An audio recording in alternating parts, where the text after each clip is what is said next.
So kung first time nyo magmumotor at kailan gusto nyo ng declutch, well, this is the video for you. I will explain ko sa inyo yung mga step-by-step process and kung paano nyo mas mapapadali matuto magmotor gamit ng motorsiklo na manual or declutch. Okay? Para to sa mga newbie or baguhan, syempre kailangan nyo ng motorsiklo na merong clutch. The next thing na kailangan nyo is yung kalsada na ganito. Walang tao, walang sasakyan, wala na masyadong dumadaan, o walang kahit ano. Straight line siya, diretso lang siya. Okay? Yan yung kailangan ideal sa mga bagong nag-aaral ng pagmumotor siklo. Huwag kayong practice sa highway kung gusto nyong humaba ang buhay ninyo. Siyempre, kailangan nyo ng isang kalsada na tuwid.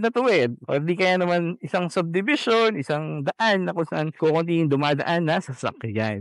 Controlled environment. Ika nga. Okay? Pag nag-slide ka sa may planga, ikaw lang. Joke lang.